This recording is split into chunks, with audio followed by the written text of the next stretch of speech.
तो इस monsoon session में जो बजट पेश किया गया, कल बजट का पहला दिन था चर्चा का, और कल की चर्चा में आप सबने देखा होगा एक शानदार बजट मोदी जी के नेतृत्व में ऐतिहासिक तीसरी टर्म का पहला बजट पेश होने के बाद देश ये देखना चाहते हैं कि बजट पे चर्चा अच्छी तरह से हो, सार्थक हो, ये सब चाहते हैं।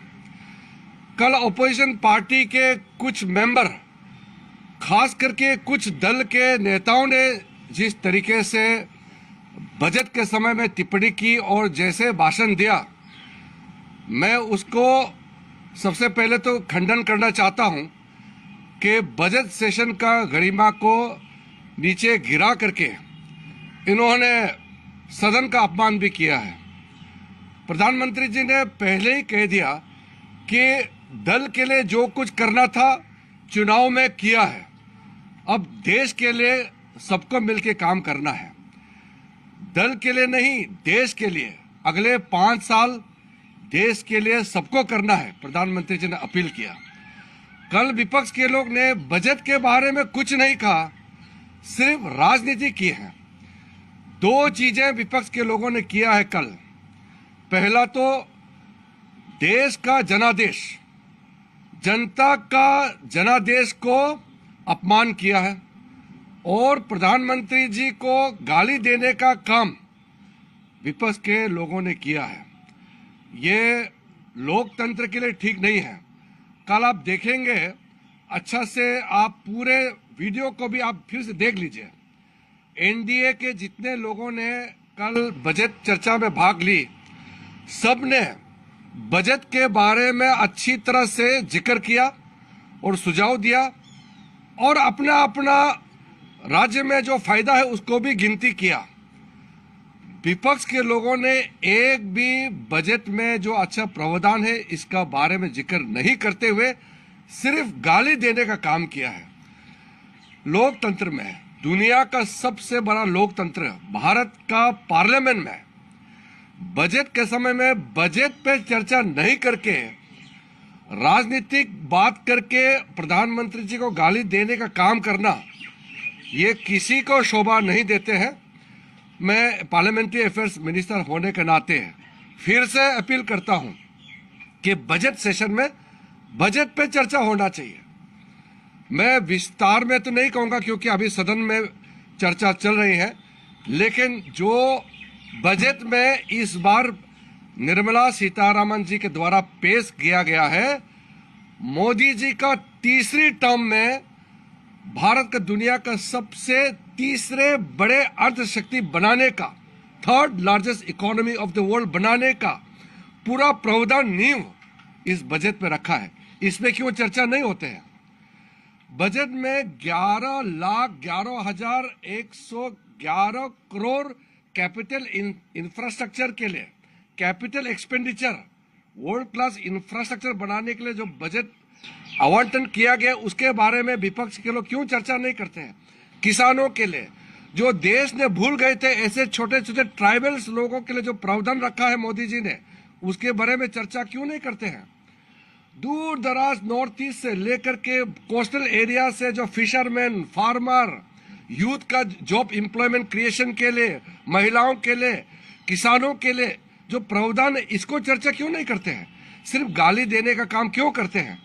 मुझे ये बहुत जरूरी इसलिए समझा कि अगर सही समय में विपक्ष के लोगों का समझ में नहीं आया तो जनता पनिशमेंट देंगे उसको।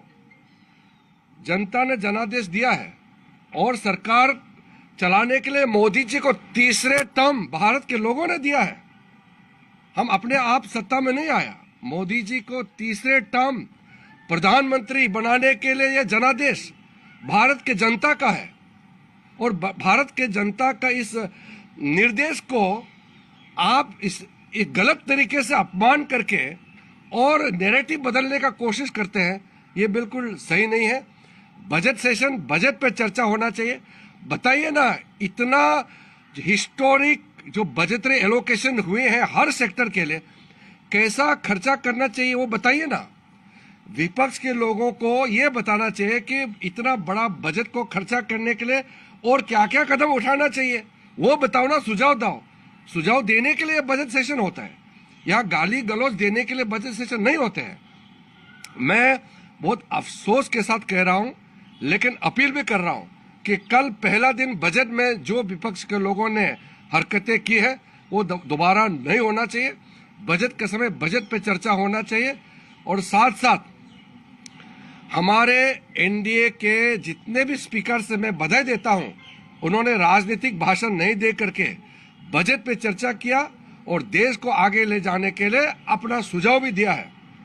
I just want to repeat quickly in English. Yesterday's first day discussion on the budget in the parliament was very disappointing from the opposition's role. Opposition party has insulted the mandate given by the people of India for a historic third term of Modi ji. It is very unique that democratically a person gets a third term consecutively. When the people of the country have already given their mandate, let us work for the nation. Prime Minister Modi ji has given a clarion call that our politics is over with the election. Now devote our time for the nation.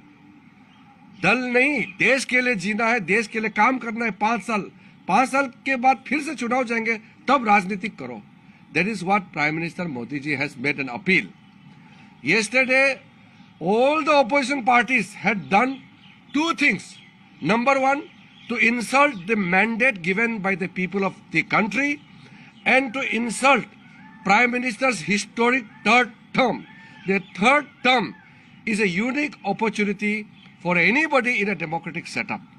Let us respect the mandate given by the people of the country and make the budget session a useful session.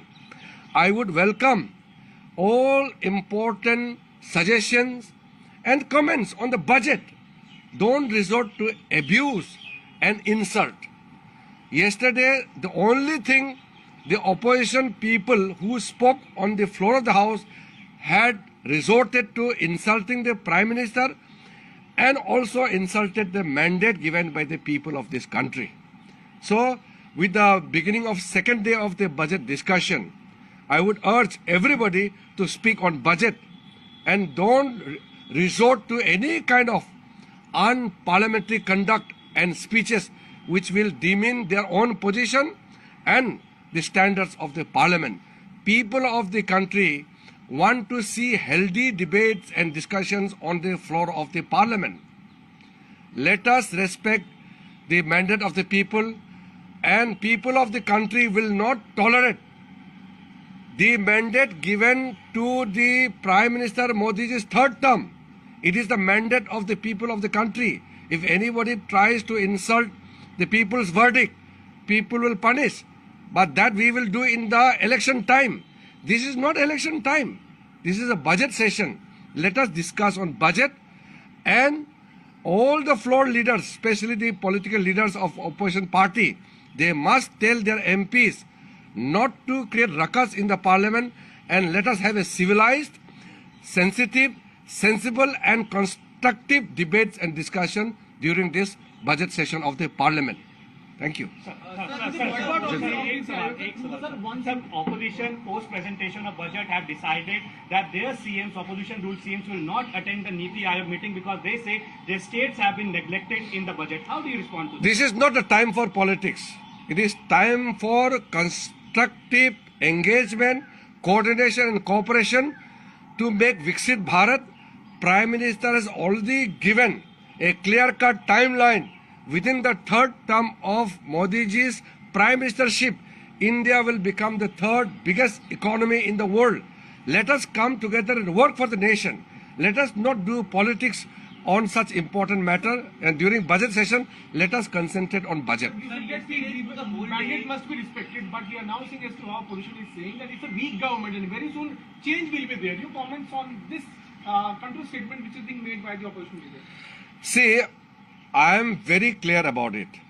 The mandate given to Modi ji and NDA cannot be termed as a fraud. What do you mean by mandate not given?